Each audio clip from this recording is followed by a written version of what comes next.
আমরা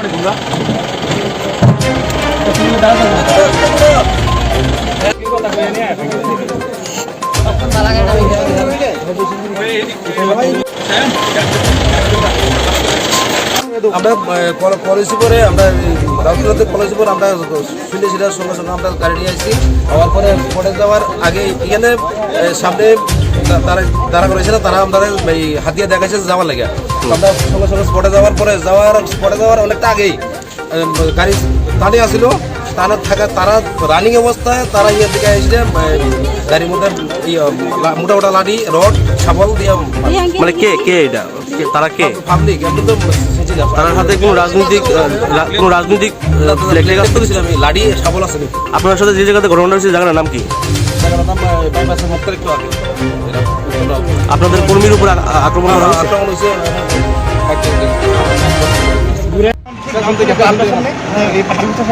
এখন এই জায়গাটা হলো পোস্ট আতঙ্কা 20-30টা বাইক মিনিমাম 30-40 জন ছেলে আতঙ্ক আমাদের হাতে খালি, কারণ আমরা ব্যাগ লাগিয়ে দিয়ে গেছি, আমাদের সবাই খালি, আমরা ব্যাগ করতেছি। এমন সময় আচমকা হামলা এবং ফায়ার ওপেন মানুষের সামনে দিনের আলোচনা হয়, তিনটা গুলি স্যার। এবং আর আমাদের যে রিক্সা অভিজ্ঞ আমাদের গাড়ির উপরে খুবই খারাপ অবস্থা। নামটা কি নাম সেকান্দার ওন্ডেড। হ্যাঁ, আমার মনে হয় সে বাঁচবো, খারাপভাবেই তারা মারছে।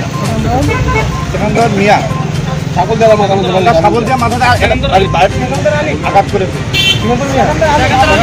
প্রেসিডেন্ট সুশান্তর নেতৃত্বে মোহন সরকার এইখানে সবচেয়ে সন্ত্রাসী বিশালগড়ের যিনি সন্ত্রাস পুরো বিশালগড়ে কায়েম করে রেখেছেন, ওনার নেতৃত্বে রিভলভার দিয়ে ফায়ার করা হয়েছে এবং আমাদের একটা কর্মীকে আমাদের শান্তিপূর্ণভাবে আমরা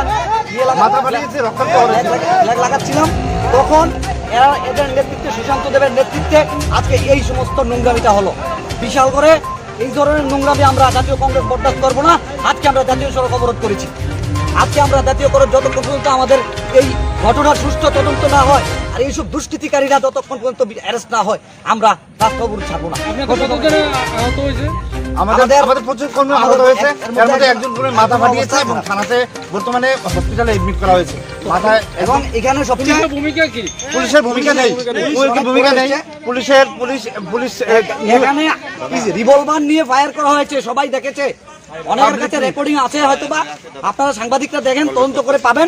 রিভলভার দিয়ে ফায়ার করেছে মোহন সরকার, আর এর সাথে আরেকটা ছেলে ছিল। মোহন সরকার নেতৃত্বে ছিল মন্ডল সভাপতি, মন্ডল প্রেসিডেন্ট সুশান্তর নেতৃত্বে এবং নিচের বাজারের গুন্ডা রাজেশ সাহার নেতৃত্বে, দুইজনের নেতৃত্বে, আর সৈকত সাহার নেতৃত্বে, তিনজনের নেতৃত্বে আজকের এই বিশাল করে এই তাণ্ডব করেছে বিজেপির সন্ত্রাসীরা।